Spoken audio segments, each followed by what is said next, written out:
Hey guys, tonight we follow someone whose name didn't echo through the chambers of history, someone who never led a battle, never wrote a single proverb, and probably didn't even know how to pronounce Analects. Tonight, we shadow Confucius's mailman. Yes, that's right. A humble courier in ancient China. No fanfare, no drama. Just sandals, scrolls, and the slow tick of uneventful days. Imagine it's still dark outside, the kind of darkness where even roosters haven't mustered the will to crow. You're already awake. Not because of ambition or philosophical reflection, just habit. You blink groggily and reach for your thin robe, stiff from last night's dew. It smells faintly of millet porridge, which, coincidentally, is also breakfast. Cold. There's no fire yet. The coals from yesterday are dead, and you're not feeling particularly virtuous about rekindling them. So you settle for a few bites of chewy, slightly sour millet mash, scoop a little with your fingers, and silently curse whoever said routine builds character. Probably Confucius. He says a lot of things. Some stick. Others drift like steam off morning porridge. You ease open your front door, which groans just enough to wake the goat tethered nearby. The goat eyes you, unimpressed, and continues chewing something that might have once been your sandal strap. You sigh. Not worth it. You shuffle forward in the damp slippers you've dried over reeds for 3 nights now. They're still wet. Lou State's morning is thick with mist, coating the clay paths and tiled rooftops in that particular way where everything glistens but nothing looks clean. It's the kind of moist that gets under your fingernails and lingers. You inhale. Earth, pig dung, and the faintest suggestion of plum blossoms from someone's distant garden. It's going to be a long day. At the end of your small alley, Master Jian, the scroll keeper, waits. He's always chewing something. Today, it's a reed stem. You're late, he says without checking the sun's height. He says that every morning, whether you're early, late, or invisible. You nod respectfully, grab the bundle of scrolls wrapped in oiled silk cloth, and try to balance them without smudging the wax seals. You do this every day. Still, your thumb finds a fresh ink splotch. Historians still argue whether mail couriers like you were officially recognized civil servants or just tolerated errand boys for whoever had coins and a conscience. You prefer to think of yourself as both. Diplomatic when needed, invisible otherwise. You tuck the scroll bundle into the crook of your arm, careful not to lean too close to Master Jian's table. Last time, you bumped a bamboo brush holder, and he made you reorganize his ink blocks in emotional silence. The goat has followed you. You point sternly. It bleats back in what feels like mockery, then trots off toward the millet field like it owns the place. Honestly, it probably does. Your first stop today is none other than Master Kong himself, Confucius. The old sage isn't exactly a morning person, which makes 2 of you. The path to his modest compound is stone-lined, slightly uphill, and inexplicably sticky today. You make a mental note not to wear these sandals tomorrow. Not that you own another pair. But still, mental notes help you feel proactive. You pass 3 children wrestling with a kite string, an elderly woman sweeping leaves into a neat pile just so the wind can scatter them again, and a stray dog that you've nicknamed General Wolf because of his proud, silly strut. He ignores you today. You're beneath his notice. Or maybe he's just finally lost interest in your lunch satchel. The clay gate to Confucius's courtyard creaks open as you tap it twice with the back of your knuckle. You've learned not to use your fingertips after that time with the accidentally smudged philosophical commentary, pages of thoughts on propriety ruined by a single oily fingerprint. A lesson in restraint. A sleepy acolyte appears. His eyes are red. He gestures vaguely at the garden, which isn't helpful since the entire property is garden adjacent. You nod anyway. Polite ambiguity is your forte. You find Confucius seated on a low bench beneath an apricot tree, holding a brush like it personally offended him. His hair is only half-tied, his robe slightly misaligned, and there's a thin wooden toothpick stuck between his lips. "You're damp," he mumbles without looking up. "Yes, master. Don't let the ink run. I'll do my best." Virtue begins with dry scrolls. You pause. Is that new? Or did he make it up on the spot? Hard to tell. You've started keeping a mental list of phrases he may or may not have invented. You hand over the top scroll. He opens it slowly, inspecting the seal, then the calligraphy. He snorts. Minister Lee still writes like a nervous squirrel. You smile faintly. You've seen Minister Lee's handwriting. It does resemble a squirrel falling down a bamboo slide. Confucius waves you off with a motion that could mean, "Thank you," or "Please go away now." You choose to interpret it as both. As you walk back down the hill, the sun finally begins to lift the mist, revealing more of Lu's tidy chaos. Market stalls groaning under early cabbage, merchants arguing about cumin weights, and two monks debating something that involves a lot of hand gestures and sighs. You take a slow breath. This day, like every other, will involve wet paper, minor philosophical critiques, and the ever-present possibility of stepping in something you'd rather not identify. Still, your pace is steady. You know the route like your own palm lines. And besides, if you walk just a little slower, maybe you'll avoid that duck on the bridge again. Maybe. You stop at the foot of the small hill, just before the path splits toward the marketplace. There, under a crooked mulberry tree, you perform what you now think of as your sacred ritual, the scroll bundle check. It's not glamorous.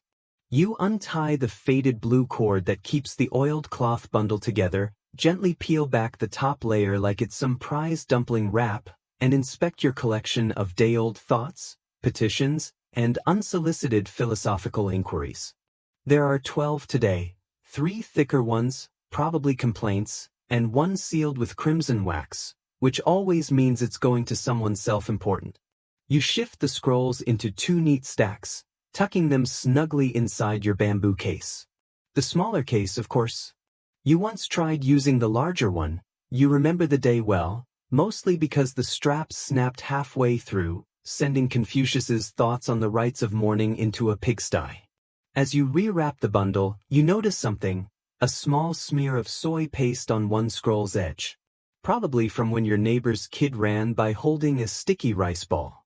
You sigh and wipe it clean with your sleeve.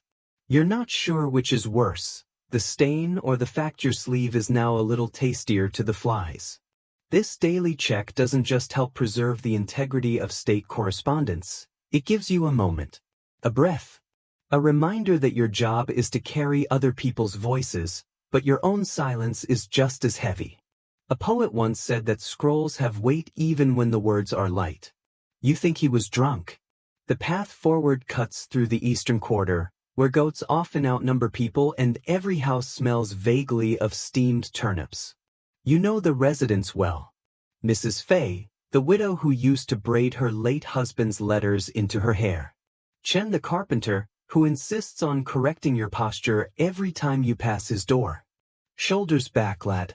You walk like a turtle with regret. Your next delivery is to Scribe Pang, easily the second most opinionated man in Lu after Confucius himself. He's the type who once wrote a 3-parchment rebuttal to a market sign that read, 5 radishes for 1 coin. Apparently, he believed the economic implications warranted further scrutiny. You knock once on the wooden post. The door opens immediately, as though Pang's been waiting. His robe is suspiciously spotless. His beard has a deliberate curve to it. Ah, the courier of mediocrity. He greets you, smiling like it's a compliment. You offer him the scroll, and he snatches it with exaggerated flair, muttering, "Let us see what nonsense Minister Dai has penned this time." He always pretends he's above it all.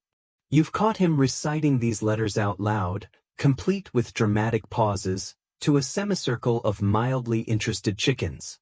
As he breaks the wax seal, you inch backward, hoping to escape before he launches into an unsolicited lecture on stroke order. But alas, too slow. This, he begins, waving the scroll like a fan, is why calligraphy is dying. Look at this character for respect. It's so poorly formed, it looks like a startled toad. You nod in solemn agreement. You've never seen a startled toad, but the metaphor feels true. Would you like some barley tea? He asks, already pouring. You don't really want it, but you take the cup anyway. It's lukewarm, slightly gritty, and tastes faintly of old bamboo. You sit politely, eyes drifting to the corner where Pang's pet tortoise is sleeping beside a stack of scrolls taller than your shin. Historians still debate how postal systems truly operated in Confucius's era. Some claim it was strictly state-run, others believe it was more informal. Networks of trusted messengers like yourself, trading speed for reliability and a certain weatherproof stubbornness. You lean toward the latter theory. Mainly because if it were state-run, surely someone would have supplied better footwear. You take your leave from Pang with a deep bow, and he responds with a flourish, nearly spilling ink on his sleeve. You make a mental note to return the empty teacup tomorrow, a courtesy that ensures continued hospitality and prevents you from being on the receiving end of one of his passive-aggressive haikus. Back on the road, you wipe your lips on your sleeve, taste the lingering grit, and whisper a quiet prayer that the next house doesn't offer you anything boiled or fermented. 2 deliveries later, you're back near the northern market, and your arm is starting to ache. You rotate it in slow circles like you saw that foreign soldier do once. He said it keeps the sinews loose. You're pretty sure he also believed in tree spirits, so you temper your expectations. Up ahead, a familiar face. Little Bo, the village boy who tries to trade pine cones for gossip. You used to humor him, until he started fabricating stories about rice tax conspiracies. You wave him off gently. No pine cones today, Bo. He scampers off, muttering something about imperial chickens. Your satchel's lighter now, and the sun's properly up. You can smell steamed buns from a nearby cart, and the aroma is both cruel and encouraging. You debate spending one of your coins, but you know better. That one coin needs to stretch into next week's laundry soap and a new satchel clasp. The rooster on the west wall crows for the second time, which means it's nearing midday. Time for your second ritual, repositioning the remaining scrolls so they don't warp in the growing heat. You squat under a shaded fig tree, shuffle your delivery list, and scratch an itch on your ankle that may or may not be from the same goat as earlier. Everything in your satchel is still accounted for. The crimson sealed letter is next. You sigh. That one's for a noble who only ever speaks in rhetorical questions. You rise, stretch, and prepare for another round of awkward courtyards, unsolicited lectures, and barley tea with mystery floaters. Just another day in the male life. You cross the footbridge just as the noon breeze kicks up, lifting the hem of your robe in that awkward, mildly embarrassing way that makes it flap like a sail. A passing fisherman gives you a slow nod, equal parts greeting and sympathy. He knows the stretch well. The bridge is old, and the planks creak in a rhythm that sounds almost like a song. One that says, "You're underpaid, and your sandals are falling apart." On the other side, you tread carefully along the river path, squinting up at the sun trying to decide if it's going to burn through the clouds or just sit there judging everyone. The noble's estate is your next stop, an elevated compound with peach-colored tiles, a rock garden arranged to look like philosophical indecision, and a gate that always sticks halfway open like it's thinking about letting you in. You knock once, then again firmer. A servant opens the door, tall and thin like an annoyed crane. His hair is neatly looped, his eyebrows less so. Yes. You hold out the scroll. For the noble. Crimson seal. He sniffs as if the scroll might offend his lungs, then plucks it from your hand like you've handed him a dead squirrel. Wait here. Of course. You always do. While he disappears inside, you stare at a decorative boulder. It has been placed just slightly off-center, likely to evoke inner conflict. Or maybe they just misjudged its weight. You remember once asking Confucius about such rocks, and he said, "A stone that confuses the soul can also trip the foot." You're still not sure if that was literal or not. The noble finally appears.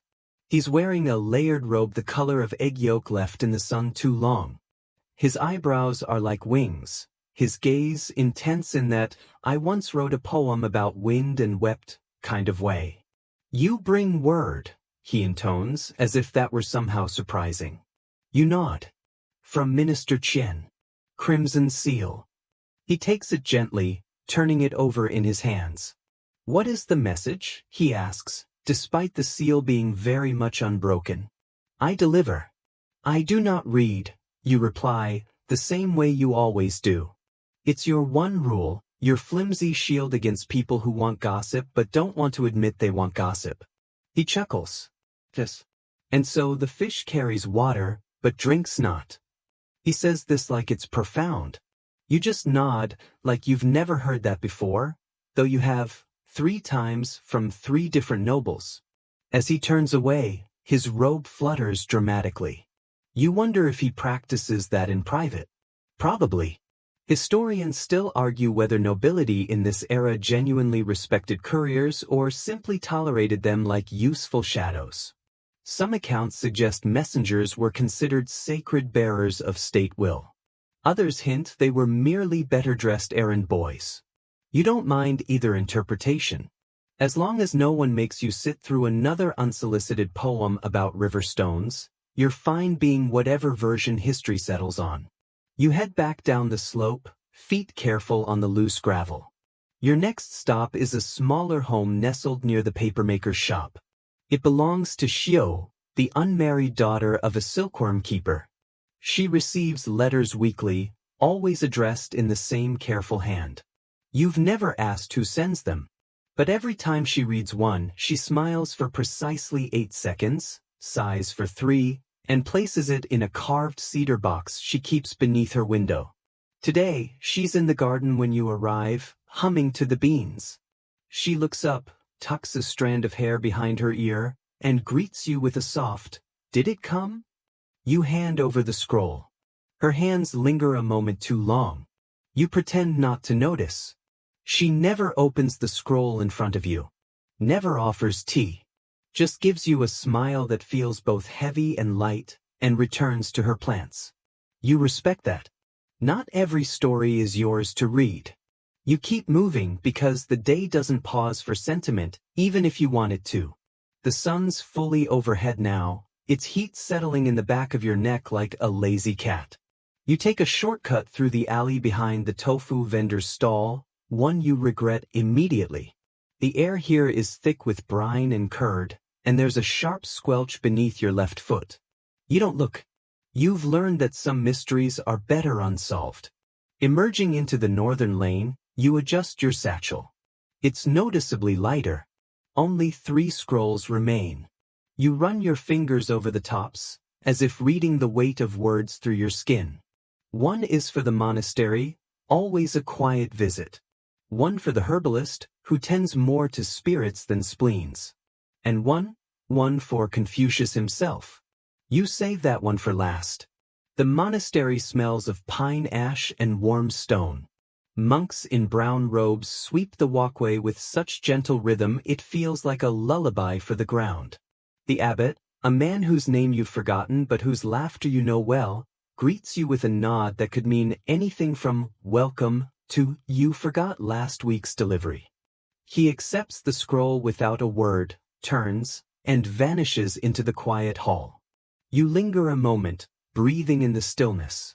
It's the kind of peace you don't get when you're running scrolls between nobles with theatrical eyebrows. You let the silence rinse your ears for a few seconds more, then bow and take your leave. Only 2 scrolls left.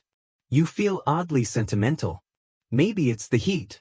Or maybe it's the idea that each scroll you carry is like a conversation waiting to happen, a thought in transit, a piece of someone else's brain making its slow way through the dust. You smile to yourself, then sneeze. The wind has kicked up a little, and the dust is unforgiving. You pull your sleeve over your nose, blink through the haze, and turn down the lane toward the herbalist's crooked hut. You can already smell it from here, part incense, part overboiled mushroom. You steady yourself. It's almost time to see Confucius.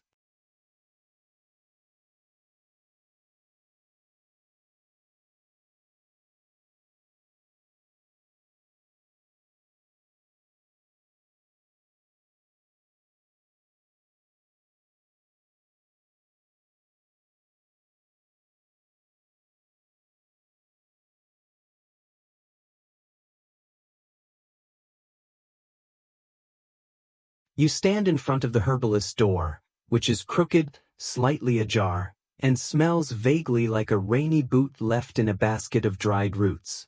You knock gently, though knocking is mostly symbolic here. The herbalist rarely hears it. Inside, you hear the distinct sound of something bubbling, followed by a muted curse and the unmistakable splatter of liquid hitting a clay tile. You wait. Another clatter, a sneeze, and then the door creaks open. "Ah," says the herbalist, peering at you through steam-slick spectacles that make her look like she's perpetually staring through a foggy pond. It's the leggy one with the scrolls. You hand over the parchment, careful not to let the melted beeswax seal smudge against your damp palm. "For you. From the governor's physician." She squints at the scroll, then at you. "He probably wants more elk toenail powder. Thinks it cured his cousin's sleeplessness." Really, the cousin just stopped sleeping next to a snorer. You nod, as if this is a very common medical theory. The herbalist places the scroll delicately on a pile of dried centipedes and motions for you to step inside. You never do. Not after the time a jar labeled "dehydrated frog tears" accidentally exploded on your sash. "Suit yourself," she says, shrugging. "But if your dreams start smelling like almonds, you know where to find me." With that delightful warning, she retreats into her concoction chamber, humming something that might be a lullaby or might be a recipe. You're never quite sure. You step away, the last scroll tucked safely beneath your sleeve. It's heavier than the others, not in weight but in meaning. This one bears the ink of someone who writes with deliberate slowness, as if each character has to earn its place.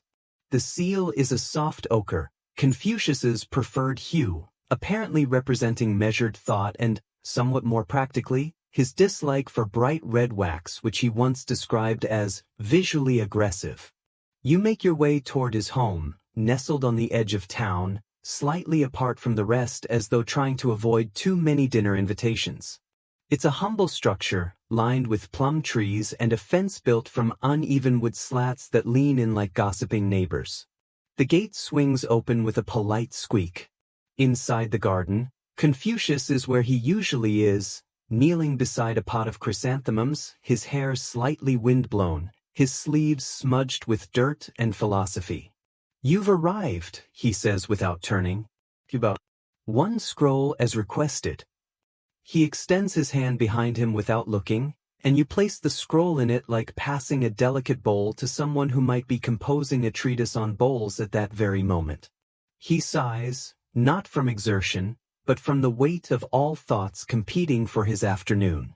"Did the noble's reply come today?"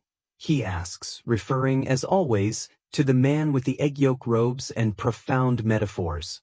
"Did," he said, "the fish carries water but drinks not." Again. Confucius lets out a sound halfway between a chuckle and a sneeze. "He stole that from Lousy. Misquoted it too." You smile, but only with the side of your mouth. "Should I inform him?" "No. Let the fish carry on." You sit on the edge of the stone step while Confucius opens the scroll with a care usually reserved for newborn turtles or moral dilemmas. His eyes scan the lines slowly. Every now and then, he pauses, not to reread, but to let the meaning simmer. While he reads, you take in the garden. A butterfly lands on a pebble. Somewhere nearby, a bamboo chime jangles lazily in the wind. There's a kind of stillness here that can't be rushed, and maybe shouldn't be. "Do you ever tire of walking all day?" Confucius asks suddenly, not looking up. "Yes," you answer honestly. He smiles. "And yet you still go." "Someone has to," you reply. "Then you are both noble and unfortunate. A common pairing." A moment passes. Then another. Finally, he rolls up the scroll, slips it into a bamboo case, and rests it beside him. "Do you know what I wrote to the minister?" he asks. You shake your head. "I asked whether virtue, when misread, can become vanity."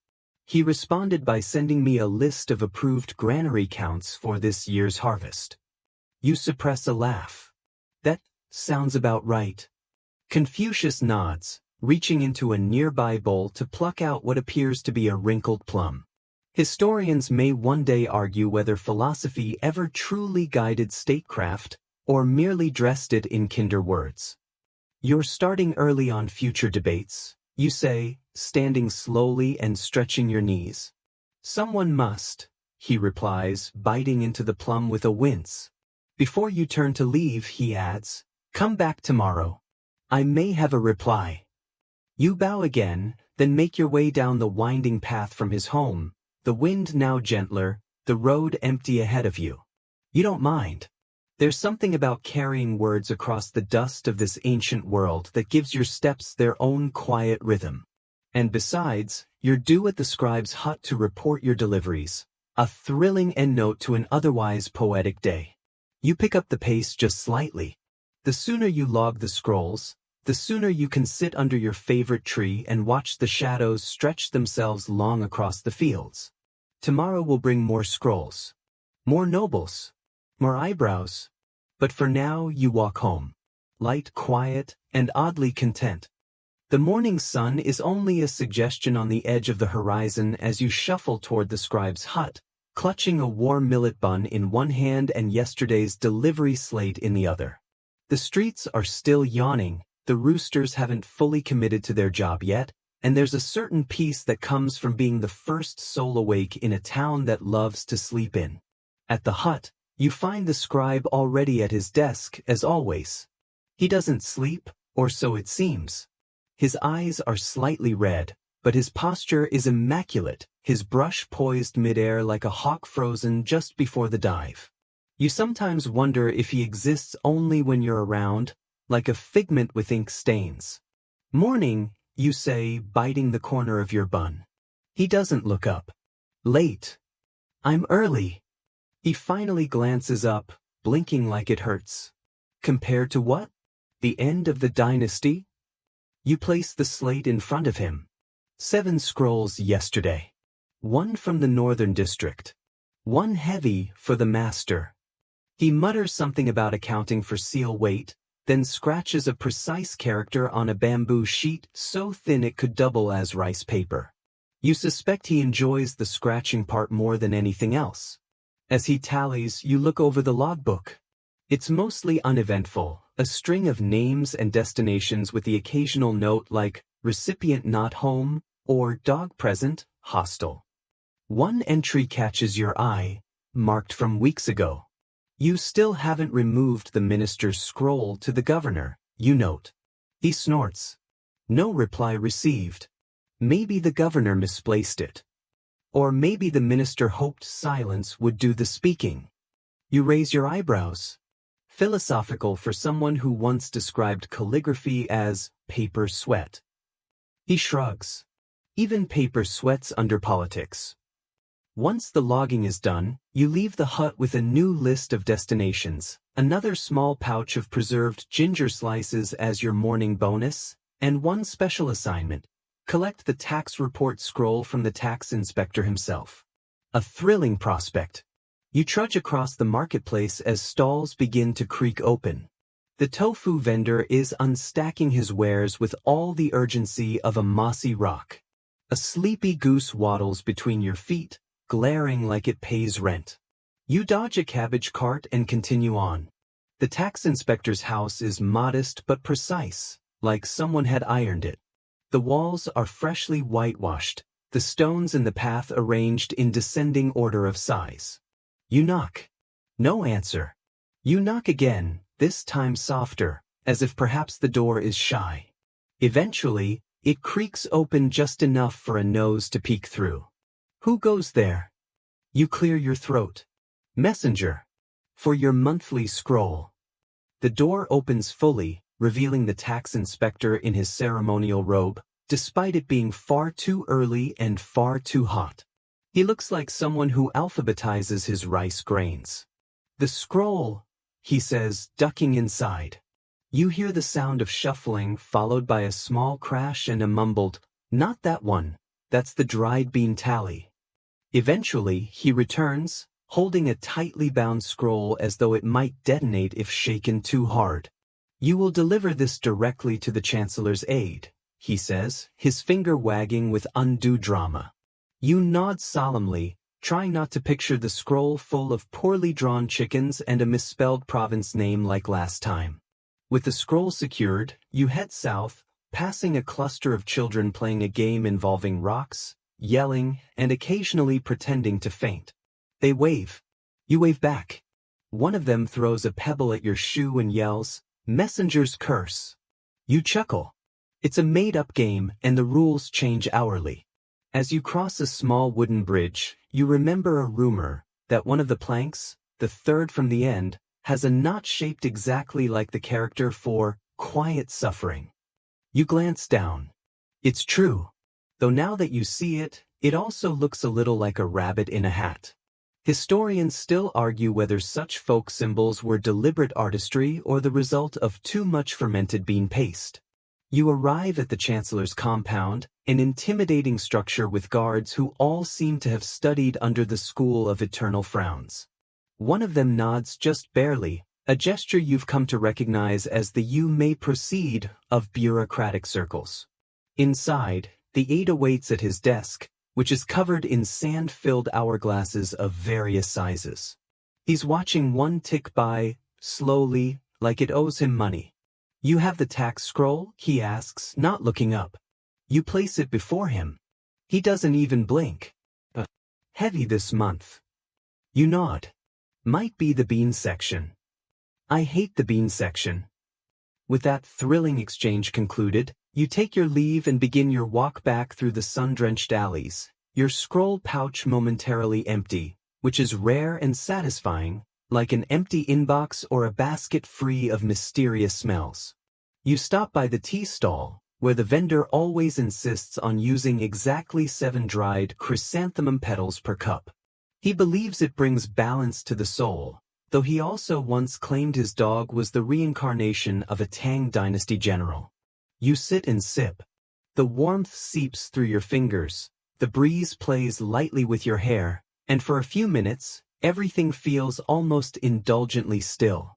That's when the courier apprentice runs up, panting. "You're needed," he gasps. You sigh. "Of course I am. Confucius sent a message." "What now?"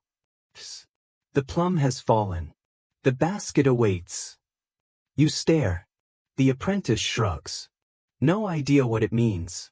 But he looked very serious. You nod, finish your tea in one dramatic gulp, and rise. A new scroll awaits.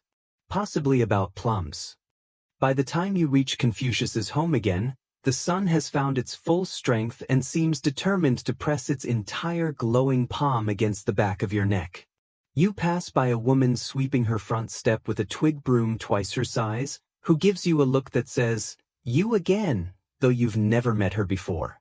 Such is the life of a town's mailman. Everybody notices you, nobody really knows you. You arrive at the master's compound just in time to see Confucius, sleeves rolled up, crouched under a peach tree, attempting to reason with a goat. "Yes, a goat. You have stepped precisely where I planted intention," he murmurs at the creature, which appears unmoved. He looks up and smiles gently. "Ah, our dependable messenger.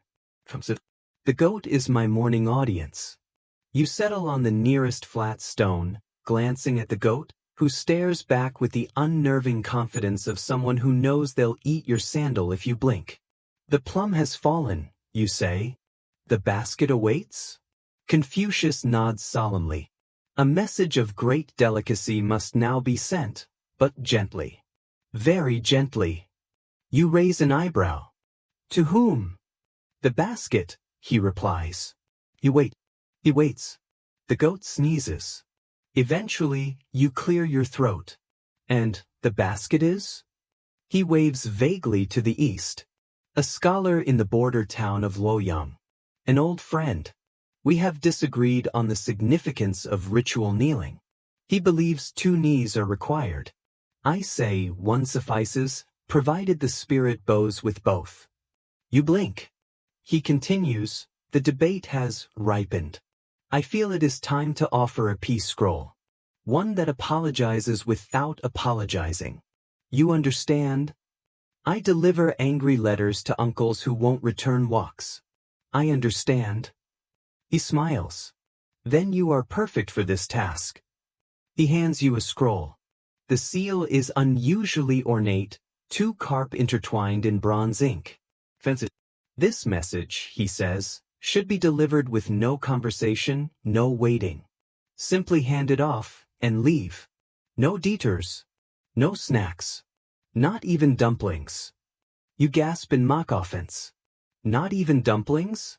He points a stern finger. Especially not dumplings. The last time I sent you that way, you returned with vinegar on your robe and half the scroll soggy with soup steam. Fair, you concede. But the soup was excellent. He chuckles softly. Still, I believe in your growth. You've matured since then. Or perhaps the goat has simply lowered my expectations. You take the scroll and tuck it carefully into your pouch. The road to Luoyang isn't long, but it's far enough to pass through two small hamlets, a rowdy fishing village, and the town where that one girl still insists you're a distant cousin, despite all genealogical logic. As you set off, the master calls after you, and if you meet a man named Bo by the river, do not engage. He is still angry about the ceremonial fan incident. You offer a casual salute and begin your walk, passing the same willow trees that have watched you age slightly and wear down ever so gently over the seasons. You nod to them. They nod back, proud. Halfway to the first hamlet, you pass a group of women laying out dyed cloths to dry in the sun. Shades of plum, ochre, and a particularly ambitious teal ripple like flags of a kingdom dedicated entirely to stylish naps. One of the women, an elderly seamstress with arms like bundled rope, points at your pouch. Confucius again? You nod. Tell him his last scroll made my cousin cry.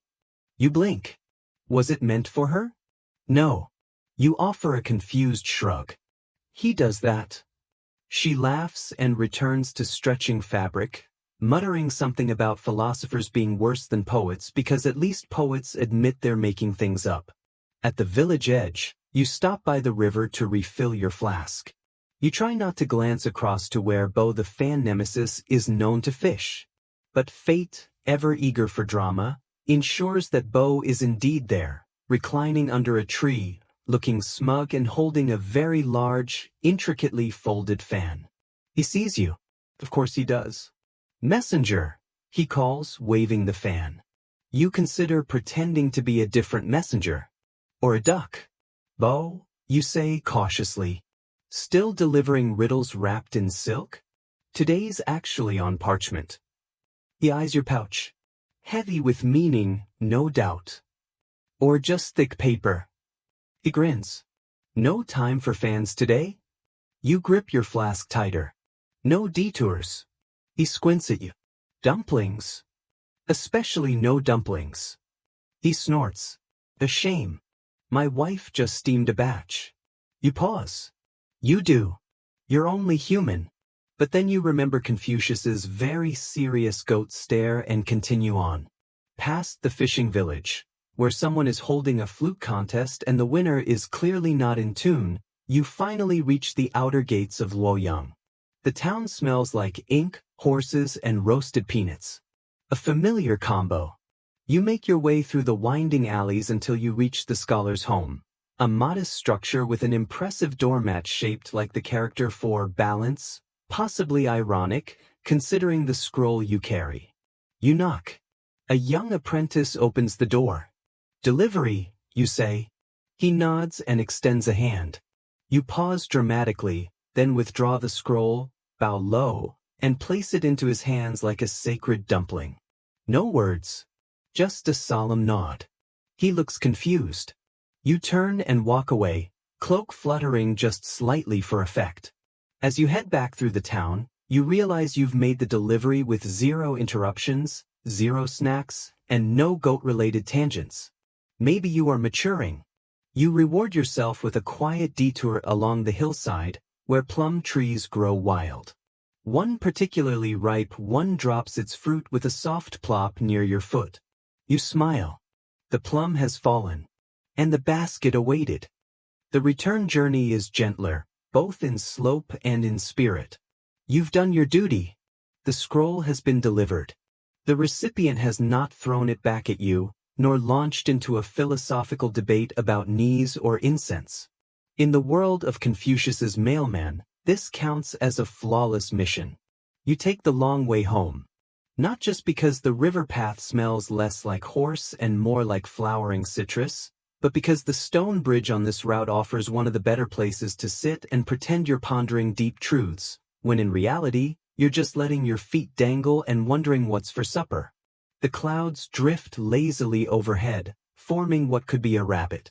Or a man sneezing. Possibly a rabbit sneezing. You lean back on your elbows and close your eyes.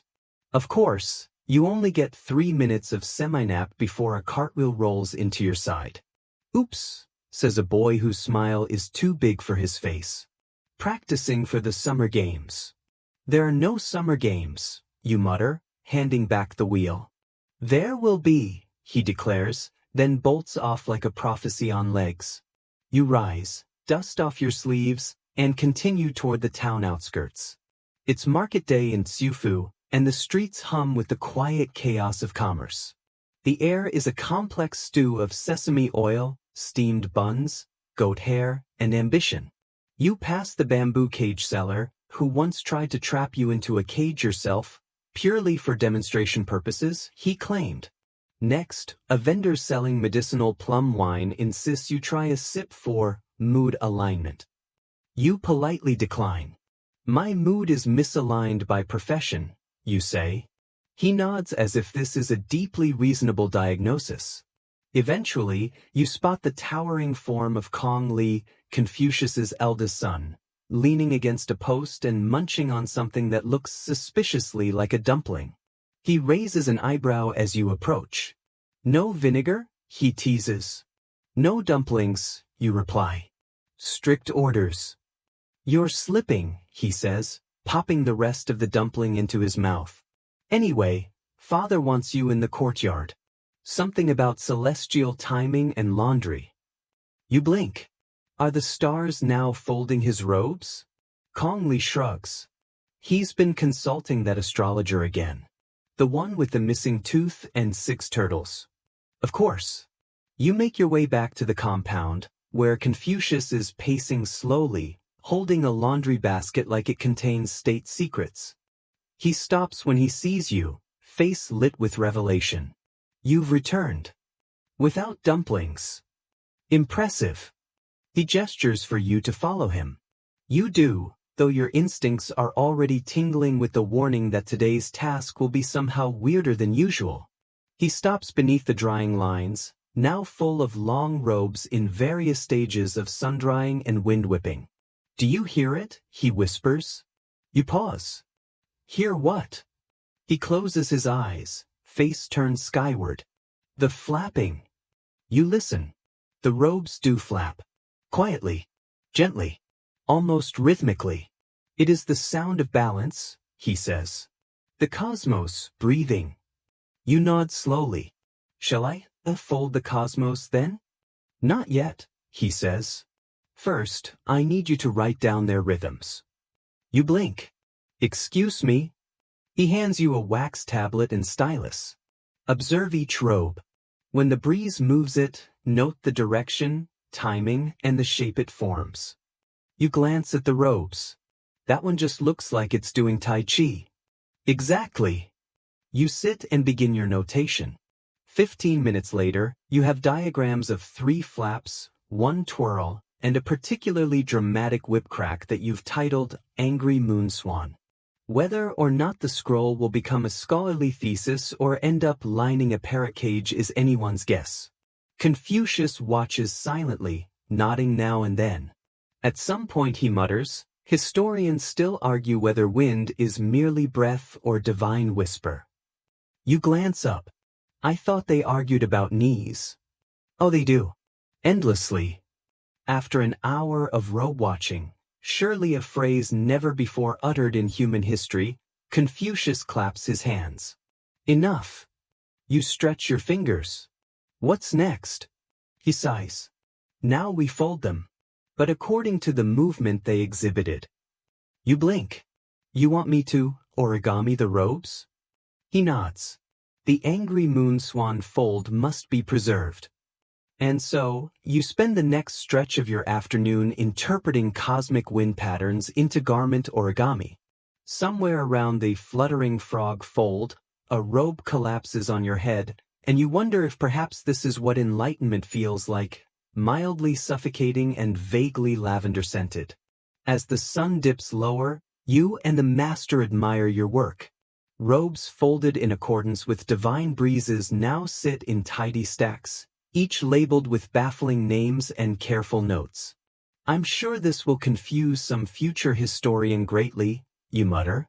Precisely, Confucius says, looking pleased. He turns to you and adds more gently, you know, I didn't always expect my messages to reach people.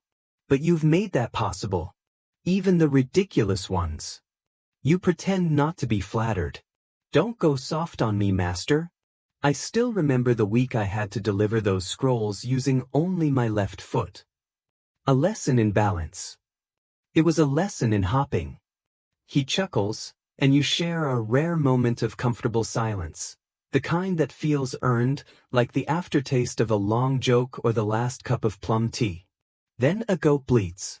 Of course. You both turn.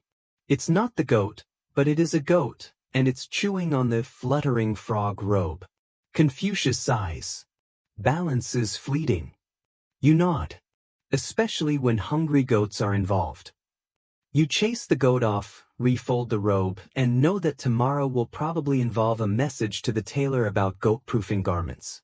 For now, you stretch your arms and feel the gentle ache of small victories. The scroll delivered, the robes folded, the goat only moderately destructive. The stars are just beginning to appear, one by one. And you, Confucius's mailman, are ready to sleep. Probably. Unless there's another scroll. You wake up to the sound of rustling parchment. Not birdsong, not the neighbor's rooster with identity issues, but parchment, crinkling, whispering, plodding in the pre-dawn darkness like it has schemes. By the flicker of a single oil lamp, you squint and find a scroll tucked neatly inside your sandal. This is, unfortunately, not unusual. Confucius, in one of his more whimsical phases, decided that scrolls hidden in footwear would ensure messages start from the ground up. You once suggested that perhaps a desk would suffice. He replied that desks lacked spiritual arch support. You sit up and unroll the scroll. The message is simple. Deliver to the man with the bell and 3 cats. He lives where the bamboo bends twice. Cryptic, yet somehow more precise than some of the directions you've had before. You recall the bellman, an eccentric potter who believes his cats are reincarnated sages. He lives deep in the outskirts, past the pond where frogs sound like old men complaining about taxes. After a quick breakfast of half a steamed bun and a quarter of a boiled egg, you're rationing until the next dumpling allowance. You set off. The village is still asleep, save for the baker, who is glaring at dough like it personally betrayed him. You wave. He grunts. That's practically a hug. You pass the pond, where indeed the frogs are already discussing property values in loud croaks. And then you find the bamboo. It bends once, then again. You've arrived. The potter's home is small but crowded. Ceramic bells of all shapes and sizes dangle from the eaves, clinking like sleepy wind chimes. 3 cats, gray, orange, and suspicious, stare at you from atop various surfaces. One blinks slowly, as if judging your spiritual worth. You knock.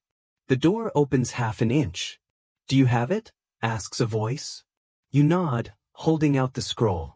The door opens fully, revealing a man in a robe covered in glaze stains and cat fur. He grabs the scroll, reads it silently, and then beams. Ah, he says. So it is a Tuesday. You open your mouth, close it, and simply nod. It seems best. Come, he says. You must see what this means. Before you can object, he ushers you inside. The house smells like kiln smoke, dried fish, and something vaguely floral. The cats follow, their tails flicking with what you interpret as mild disdain. He unrolls another scroll and compares the two. See? They rhyme. You blink. Rhyming messages? Yes. The master has spoken in poetry again. This one ends in celestial bell, and yesterday's ended in river well. He's giving me clues. To what? He leans in. The frequency of the universe. Ah. You're given tea, lukewarm, suspiciously gray, and a seat on a stool made of upside-down bowls. As the potter continues to explain his theory, which includes fish dreams, the position of Saturn, and a moldy sweet potato, you find yourself drifting into the oddly comforting cadence of madness. At one point he says, historians still argue whether dreams are just excess soup gas. You nod solemnly. Mine usually are. Eventually, you take your leave, gently resisting his offer of a bell made from recycled clay tablets. The cats watch you go, unimpressed. Your next stop is unplanned but inevitable, the fortune-teller's alley. A narrow little passage behind the tea house, where incense never stops burning and everyone speaks in vague absolutes. You're not here for fate. You're here for socks. Confucius once bartered your only warm socks to the fortune-teller in exchange for astrological clarity on rice measurements. You've come every week since, hoping she'll forget the deal and give them back. You duck into the alley. She is already waiting. You seek warmth. Yes, you say. Also my socks. She peers into her fire bowl. The future is slightly fuzzy with stripes. That's them. She sighs. You must trade. Again. This time, a haiku about silence. You groan but comply. Shall I write it down? No, she says. Whisper it to the wind. The wind will judge. You whisper something that vaguely rhymes, involving crickets, teacups, and the concept of waiting. A breeze rustles the nearby paper charms. She nods solemnly. The wind approves. She returns the socks, which are, miraculously, still warm. You spend the next portion of your day meandering. Some call it dawdling. You call it mindful strolling with intermittent naps. You stop by a calligrapher's stall and admire how he makes even the word onion look regal. You pet a dog who absolutely does not belong to you. You sit beside an old man who insists he once debated with Confucius about whether shadows are loyal. Eventually, you end up back at the compound. Confucius is in the garden, holding a rake upside down and frowning at the sky. You're back. I've returned the message. Also my socks. He nods as if this completes a much larger equation. He gestures to a bench. I've been thinking about shadows. Loyal or not? Exactly. You sit. He muses. Some say a man's shadow is his truth. Others say it is his echo. You yawn. Mine is just always slightly behind. That may be the truest truth of all. You watch the sun dip. The shadows lengthen. You tug your reclaimed socks higher. For a day involving cats, bells, fortune haikus, and shadow philosophy, it has somehow remained uneventful. Yes, but calm. Like rain that forgets to fall. As the light fades, Confucius mutters, "Do you think shadows dream?" You think for a moment. Only when the lights go out. He smiles. And for now, that seems to be enough. Morning begins not with a rooster, but with a goose. Specifically, Confucius's brother's goose, who believes that honking aggressively into your window at sunrise is a sacred duty passed down through generations of slightly deranged waterfowl. You try throwing a slipper. It catches the breeze, sails gracefully through the air, and lands with a gentle thud inside the laundry basket. The goose remains unimpressed. So begins another day in the service of philosophy and footnotes. You rise, dress, retrieve your slipper, and begin your rounds. The first task, delivering a scroll to the village musician. The scroll smells faintly of sesame oil and inexplicably hums when you touch it. That's never a great sign. Confucius greets you in the courtyard with an enormous yawn and a scroll marked with tiny ink drawings of what might be fish doing math. This one is urgent, he says. Music for tomorrow's ritual. Or possibly for the emperor's nap, either way, important. You take it without question. By now, you've learned that context is a luxury. The musician's home sits at the edge of a field where oxen roam freely and children chase each other with sticks that have been declared magic flutes. The musician, named Shura, greets you with eyes red from sleep and a robe that smells like fermented pears. I've been expecting vibrations, he says. Come in. You hand him the scroll. He sniffs it. Sesame oil and plum ink. This must be from the transitional period of Confucius's culinary notation phase. You sit on a stool made entirely of bamboo spoons as he reads. A slow smile creeps across his face. This is brilliant, he says. Utterly nonsensical. He's finally reached musical enlightenment. You tilt your head. Is that good? Very. It means I can just improvise and blame the ancients. Shua proceeds to demonstrate a composition inspired by the scroll. It involves a zither, 2 bowls, and a spoon played with a feather. You are handed a gourd and told to find the rhythm of the ancestors. You shake it twice and pretend you understand. A neighborhood cat wanders in, clearly annoyed, and sits precisely on the musical notation. Shua says this is a sign. The performance pauses for a moment of feline reflection.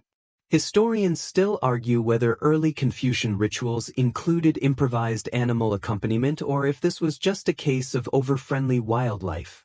Either way, you are told you've contributed to the auditory awakening of the fifth sense. You leave with a piece of pickled ginger and a warning not to whistle near pine trees for at least 3 days.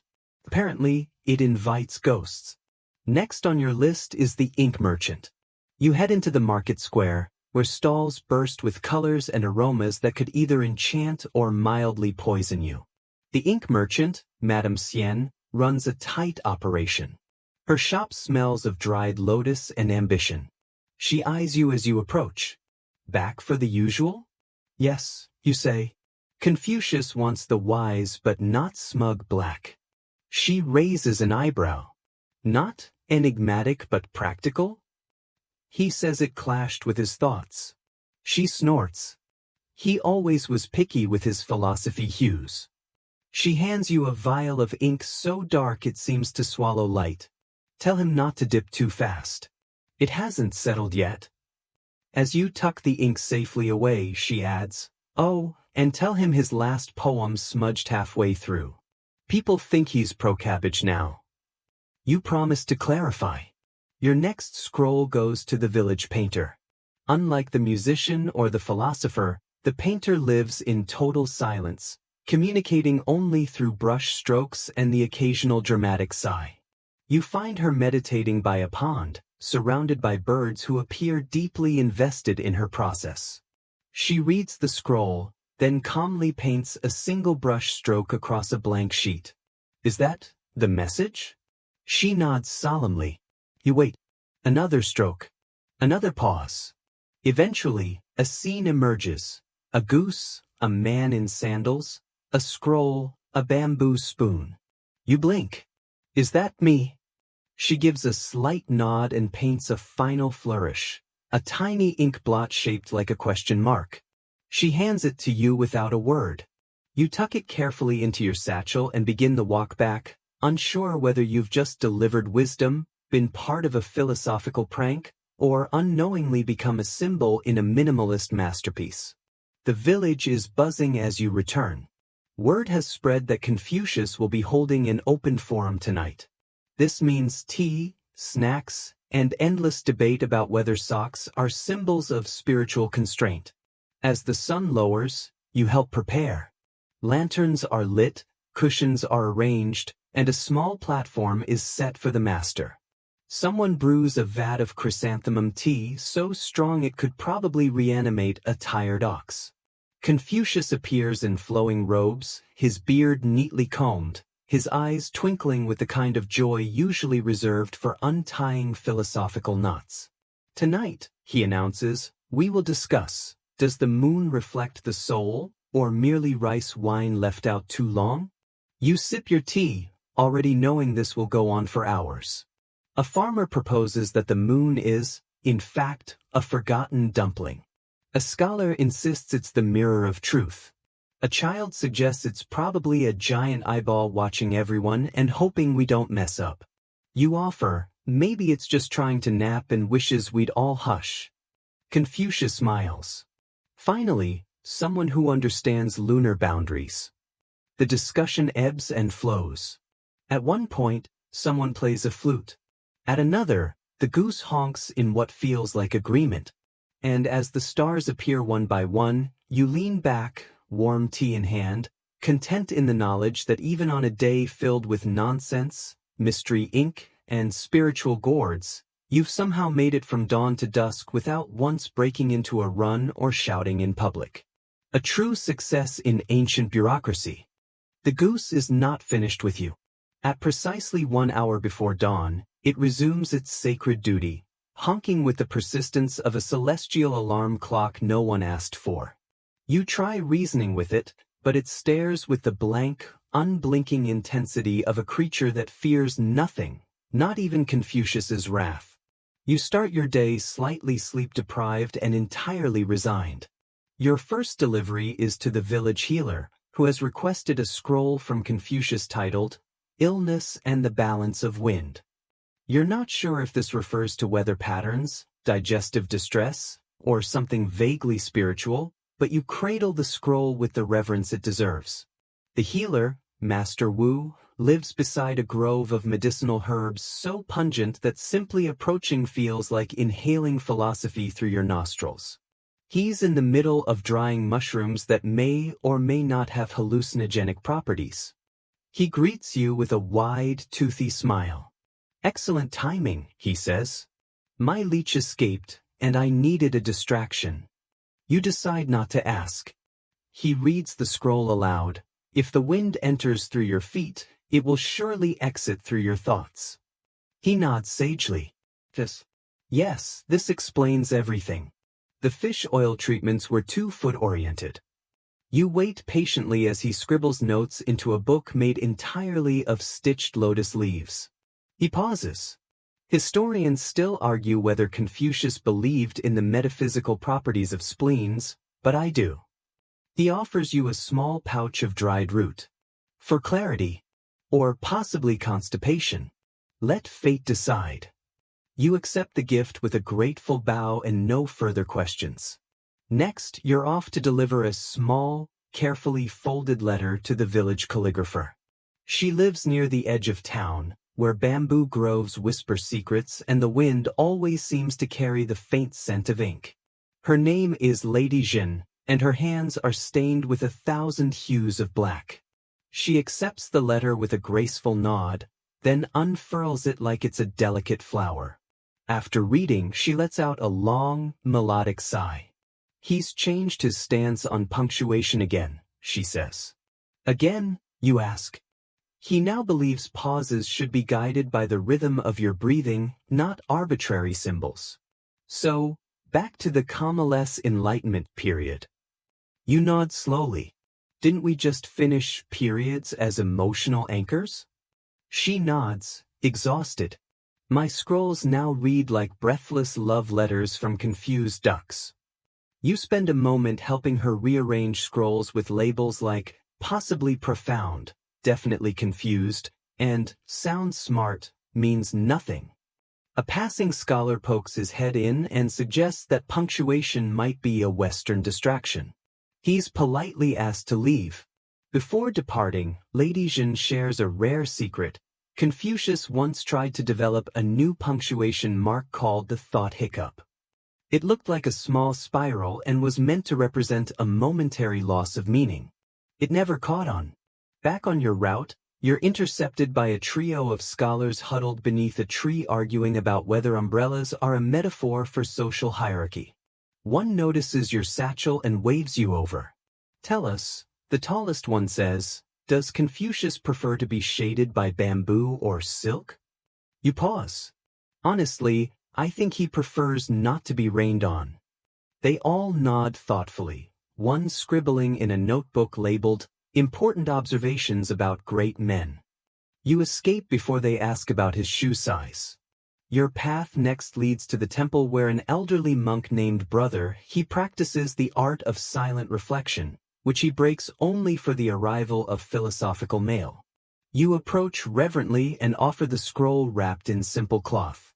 He accepts it, bows deeply, and gestures for you to sit. What follows is 25 minutes of absolute silence, broken only by the rhythmic tapping of a wind chime shaped like a toad. Finally, Brother he opens the scroll, reads a single line, "To be still is not to be empty," and nods slowly.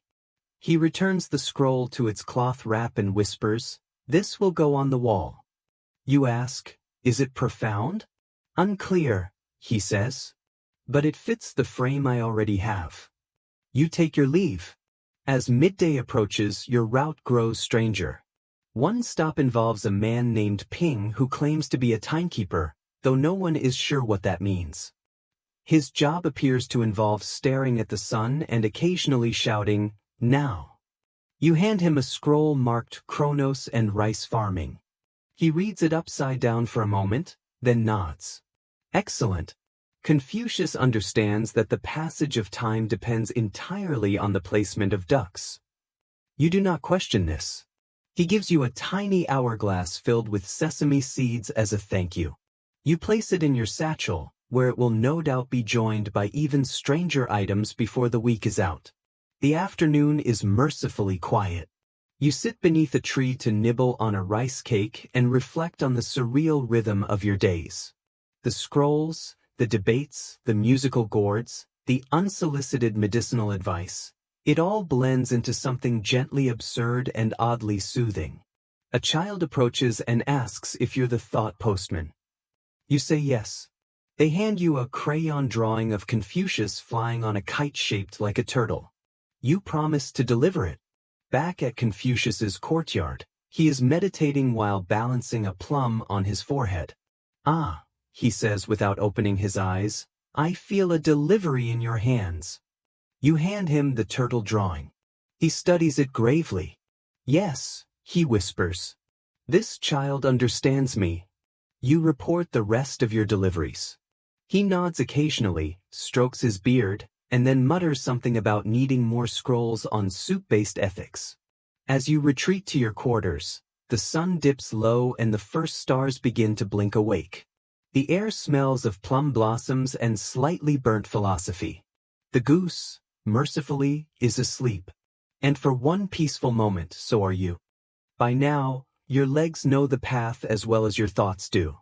The pebbled route between the village and Confucius's pavilion winds like a sentence without punctuation, fluid, interpretive, slightly overlong. You walk it again today, mail satchel snug against your hip, mind humming with yesterday's leftover debates and the strange serenity that always follows them. Your first stop is at the schoolhouse, where Confucius's younger disciples attempt to convert deep philosophy into something 10-year-olds won't immediately eat, tear, or draw mustaches on. You're bringing a scroll titled On the Nature of Silence, which, paradoxically, they've been waiting to discuss loudly. As you hand the scroll to Master June, a young student shouts from the back of the class, "Does silence have weight?" Master June raises an eyebrow and responds, "Only when your grandmother visits." You stick around for a moment as the scroll is unfurled. It reads, "A child who learns stillness learns the shape of the universe." One student raises his hand. "So if I take a nap, I become wise?" Historians still argue, Master June replies, whether Confucius was promoting naps or merely enduring them. You leave to a chorus of giggles and at least one impromptu nap attempt. The second delivery is to a man known only as the listener. No one knows his real name. He sits under a large ginkgo tree every afternoon, nodding sagely to whoever speaks, whether it's a person, a dog, or a particularly enthusiastic breeze. His scroll today is a reply to a letter he sent Confucius 3 months ago, titled, "Does my bamboo understand me?" You hand it over. He reads it slowly, lips moving soundlessly. Then, with great solemnity, he says, "He confirms, the bamboo doesn't care." You nod, offer your sympathy, and he pats the ground beside him. You sit. He gestures at the tree above you. "It once dropped a nut on my head and I remembered my dreams for 3 days straight." Coincidence? Almost certainly, you say. Still, he says, "I've forgiven it." He shares his rice crackers with you. They taste faintly of cinnamon and mystery. Your next scroll is addressed to the Weaver of Rain, a woman who claims to predict weather by reading the angle of spiderwebs. Her house is built entirely of layered reed mats and smells perpetually of damp wool and tea. She greets you without words, holding up a finger as if listening to a conversation you're not invited to. When you hand her the scroll, titled, "Is Weather a Moral Judgment?" she reads it aloud in a whispery voice. When rain falls, it blesses both the virtuous and the lazy. She pauses. "Confucius always knew how to scold without raising his voice," she says.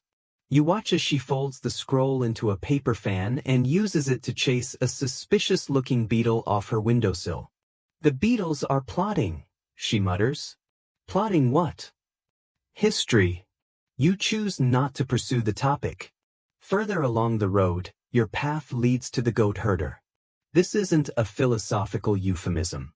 He genuinely herds goats, though they appear to herd him more often. He's chasing 3 of them up a hill as you approach. You hold the scroll above your head and shout, "Confucius sent thoughts." The goat herder freezes. One goat immediately takes the opportunity to chew a hole in his sock. He hurries over, takes the scroll, and reads, "To lead is not always to be in front." He stares at his goats. "So, I should let them lead." One goat responds with a headbutt. "Maybe not that one." You ask if Confucius ever herded goats.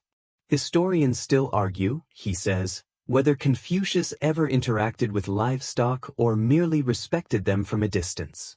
He then insists you try goat milk with wisdom, which turns out to be yogurt with bits of jujube and one extremely chewy fig. As you digest your snack and thoughts alike, you travel next to the House of Many Mirrors. It's run by twin sisters who believe that reflection, both literal and metaphorical, is key to enlightenment. Each room in their house is lined with polished bronze plates that show you from 17 angles, some of which you weren't emotionally ready for. You present them a scroll entitled, "On Recognizing the Self Without Vanity." They read together, speaking in eerie unison, "A wise person is one who forgets their own face." They nod, then simultaneously sneeze. You ask if the mirrors cause headaches.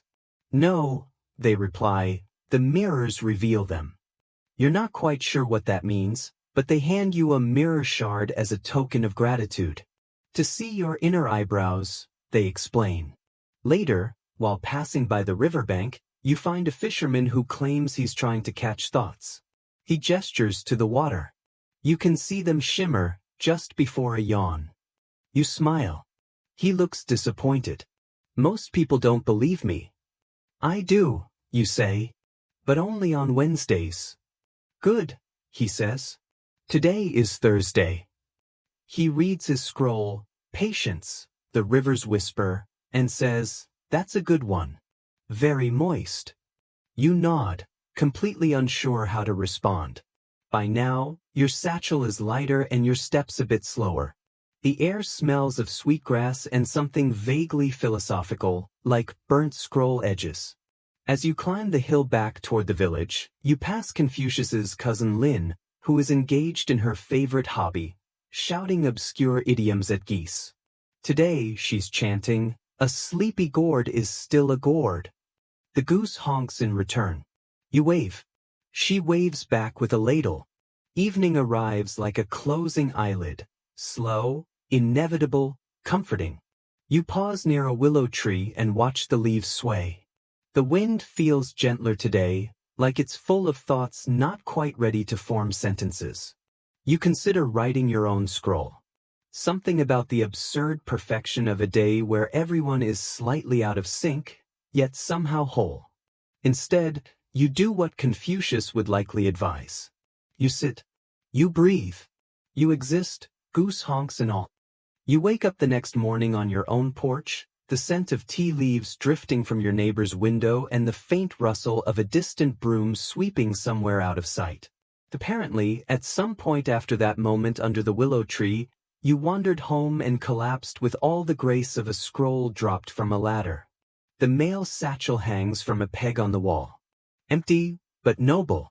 Today's deliveries are sparse, just 3 scrolls. One is marked with a bright red ribbon, which, in Confucian tradition, either signifies tremendous urgency or a bet on how fast you'll walk. The other 2 are unmarked, sealed with wax and the faint aroma of sandalwood. You start with the red ribbon scroll, addressed to someone named Blue Mountain Crane. No one knows where she lives. Or if she does. She may, in fact, be a nickname for a local weather pattern. But Confucius insists she exists and, more importantly, that she receives this scroll. So off you go, to the high road where hawks glide in tight spirals and rocks give up warmth from yesterday's sun. The climb is not steep, just persistent, like a question you can't quite answer. You reach a plateau where 3 women are sitting on stools in silence, all facing different directions. None of them look up as you arrive. Is one of you Blue Mountain Crane? You ask. They do not respond. One of them sneezes. You hold out the scroll. After an awkward pause, the woman facing east reaches out and takes it. She nods once, then returns to her directional contemplation. A man walks past leading a goat with a flower behind its ear. He points at the woman and whispers, "That's her." Or her aunt. Or possibly a decoy. You thank him. He doesn't stop walking. The next scroll is for the temple of perfectly reasonable proportions. A mouthful, both linguistically and architecturally. Every wall in the temple was designed to match a specific philosophy about harmony, which has resulted in doors just slightly too narrow for comfort and windows that never quite align with the sun. You hand the scroll to the resident monk, who greets you with a bow and a nose flute solo. The scroll reads, "When all things are in balance, even mistakes look deliberate." The monk laughs, long and wheezy, and says, "I once measured every bowl here to the millimeter. Then I dropped them all." Was that part of the lesson, you ask? Historians still argue whether I was wise or just clumsy, he replies. He invites you to a meal of lukewarm rice and pickled radish shaped like miniature turtles. You decline gently. There's one more scroll to go. It's addressed simply to the paper eater. You try not to sigh. You remember him. Lives near the marsh. Has strong opinions about ink. You arrive at his hut around midday. It's made from scrolls, partially digested and lacquered for structural integrity. He's sitting cross-legged on the roof, squinting into the distance with the intensity of someone trying to remember whether he locked the chicken coop. "Delivery," you call. "I no longer read," he says. It's from Confucius. He slides off the roof like a rag doll in slow motion and lands with a sound somewhere between a grunt and a philosophical revelation. "Fine," he mutters. He unrolls the scroll. It reads, "Words are meals for the mind, not the mouth." The paper eater stares at it for a moment, then takes a tiny bite from the corner. "Very dry," he says. "But the seasoning's right." He pauses. Tell Confucius I accept his challenge. You're not sure what challenge that is. You head back toward the village, your satchel now featherlight. The sky is doing that thing it does around late afternoon, where it forgets which color to commit to and instead tries them all at once. You walk past children playing a game involving sticks, elaborate counting, and rules that change every 10 seconds. One child shouts, "You lost." Another replies, "But I won the moral." Further on, you pass the elderly boatmaker who insists boats are just upside-down houses with ambition. He's carving tiny waves into a bench and humming a tune with only one note. You sit beside him. "Quiet day?" he asks. "Mostly," you say. "Though I met someone possibly named after weather." He nods. "Those are the tricky ones." You both watch as a dragonfly lands on a reed and then immediately takes off, seemingly offended. The boatmaker says, "I once wrote a letter to myself and forgot to read it. Best advice I never got." You offer him one of the scroll fragments you saved from the paper eater. He folds it into the shape of a tiny canoe. As evening settles, you return to your house. There's a faint scent of ink in the air and the low murmur of crickets gently arguing over tempo.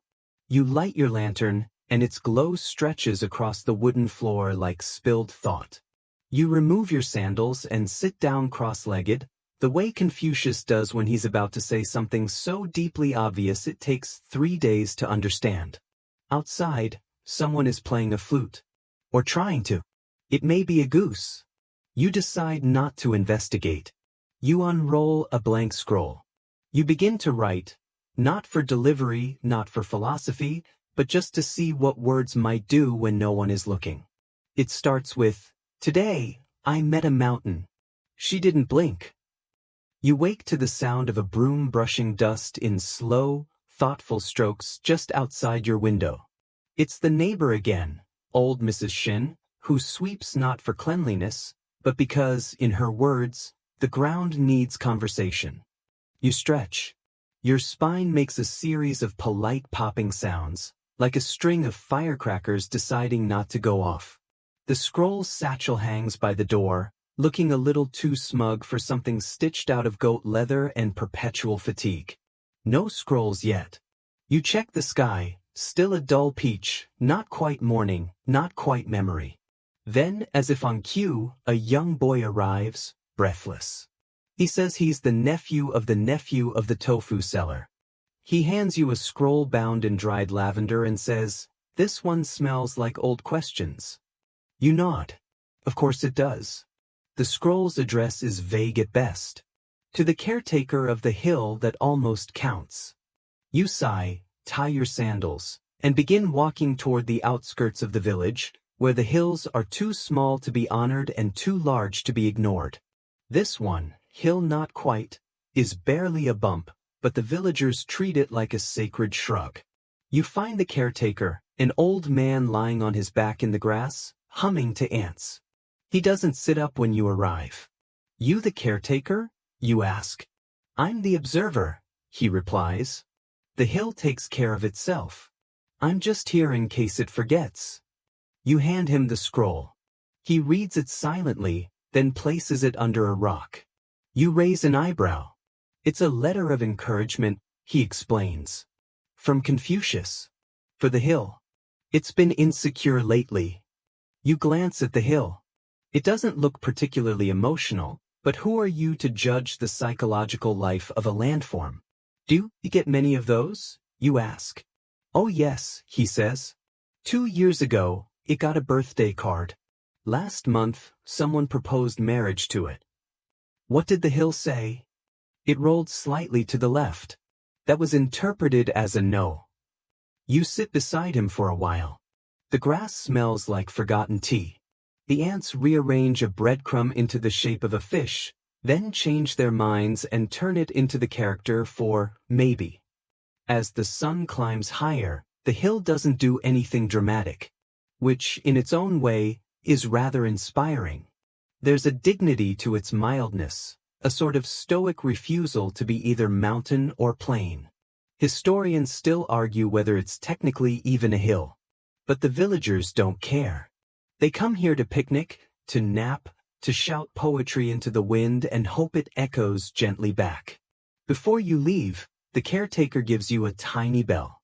"What's it for?" you ask. "In case you need to wake the hill," he replies. "But don't. It's grumpy when roused." Back in the village, your next scroll arrives before you can put your sandals away. It's from Confucius himself, folded so precisely that it feels like it might snap into a crane at any moment. He wants you to deliver something special tomorrow, not a message, but a memory. Not mine, he clarifies in his tidy script, but someone else's. Borrowed, of course. You look up at the sky. A crow flies by with what appears to be a coin in its beak. It drops it near your feet. You pick it up, an old bronze charm inscribed with the words, balance in meandering. You're not entirely sure if it's currency or commentary, but you put it in your satchel anyway. You stop by the tea shop, where the tea master is conducting a flavor experiment. This one's jasmine mixed with disapproval, she says. You take a sip. It tastes like a stern aunt who also knits. Later that afternoon, you run into Mao again, the scroll carver with her little chisel and eternal frown. She asks how your route is going. Today I spoke to a hill. She nods. They're better listeners than people. You help her carry a heavy box of carved bamboo slips. Inside are Confucian quotes rendered backward, meant to be read with a mirror or a particularly twisted imagination. My cousin reads them to his goose, she says. Claims it makes the eggs more philosophical. That night, you sit by your oil lamp, turning the charm over in your hands. Balance in meandering, it reads again. You think of the hill, of ducks turning in circles, of scrolls meant for feelings instead of people. You jot down a few thoughts in your journal. The ink from the ethically startled squid shimmers faintly. The words appear normal at first, then tilt slightly to the left. Maybe that's the message. Not everything needs to be direct. Outside, the wind picks up. You hear a rustle from the plum tree. A single blossom drifts through your window and lands on your teacup. You smile. Not everything has to arrive with purpose. Sometimes, it just needs to arrive. The next morning starts slow, like an old ox considering whether to stand. Your joints creak as you stretch, and your tea kettle whistles a note suspiciously close to a sigh. You step outside and find the world unusually foggy. The kind of fog that suggests secrets, or at least mildly forgotten appointments. A single scroll waits in your satchel today, bound with twine dyed in faded green. The handwriting is angular and suspiciously philosophical. The address? To Master Jean, overseer of the left-walking ducks. You squint. You're almost certain there are no such ducks, or at least no official overseer. But scrolls do not argue, they simply insist. The only clue is that it's marked for Sector 9 of the Second Canal, south of the weaver's hut but north of the pond where frogs quote poetry. A route only marginally more sensible than following a riddle told by a sleep-deprived fortune cookie. You walk past the cobbler who makes sandals for chickens. They're mostly for weddings, he explains. Past the woman who knits hats for statues. She nods as you pass and murmurs, they get cold in the eyes. Soon, the sounds of the weaving district fade, replaced by soft sloshes of canal water, punctuated by the occasional splash of what might be a fish or an ambitious turnip. You find the weaver's hut, then the poetic frog pond, where, yes, a very serious frog seems to be reciting something about stars and mud in rhythmic croaks. You continue south, and there, at last, beside a gate made entirely of old duck feathers and discarded sandals, stands a man with a small scroll rack strapped to his back. Master Jean? You ask. He peers at you, eyes half shut like a philosopher too close to a nap. I am the former overseer, he says. The ducks began walking right last year. My position was dissolved. You hand him the scroll. Seems someone didn't get the memo. He chuckles long and low. That's usually how memos work. He unrolls it. It reads, when direction ceases to matter, so do titles. He hums. Confucius always did know how to retire a man gently. You sit with him for a while, watching as a small flock of ducks waddles by, half to the left, half to the right, one spinning in circles. Master Jean points. That one's the new manager. Total chaos. You laugh, and for a brief moment, it feels like the fog is made of tea steam and misremembered proverbs. On the way back, you decide to stop at the market square, where a new vendor has set up shop. She's selling ink made from ethically startled squid. You ask her what that means. "I only surprise them with poetry," she says. The ink shimmers strangely, like it remembers being part of a haiku. You buy a small vial. Not because you need it, but because sometimes your scrolls deserve a little flair. As you continue walking, a child runs up and hands you a pebble. "For your balance," she says solemnly. Then she runs off. You put the pebble in your pocket. The day doesn't feel any different, but your left side does feel slightly wiser. Back in the village, Confucius waves you over. He's seated under a plum tree, sipping something that may or may not be fermented bean water. He asks, "Have you ever delivered a scroll that changed the wind?" You pause. "Not on purpose." He nods. "The trick is not knowing whether you did." You sit beside him, your satchel finally empty again. He tells you about a dream he had. In it, you were riding a yak made of clouds, delivering ideas instead of messages, and one of them was so vague it turned into a butterfly halfway through a sentence. You nod. "Sounds like a Tuesday." He chuckles. Historians still argue whether that dream was prophetic or just the result of bad rice. You sit together in silence. Above, the plum tree drops a single blossom into your lap. Confucius doesn't look at it but says softly, "That scroll you just delivered, do you know what it really was?" You shake your head. He smiles. "Neither do I. But sometimes truth comes in ducks." You both watch the sky shift from dull gray to honey gold. The village begins its quiet evening rituals. Brooms swept in odd rhythms, bowls of rice warmed over flickering stoves, elderly men arguing over who misremembered what. The streets smell of sesame and memory. You walk home slowly, the ink bottle jingling softly in your satchel beside the pebble. You place them both on your writing table. Perhaps you'll write something tonight. Or not. Perhaps the words are already there, just waiting for your silence. As the lantern glows and the night thickens, you lie back and stare at the wooden beams overhead. One of them creaks with the wind.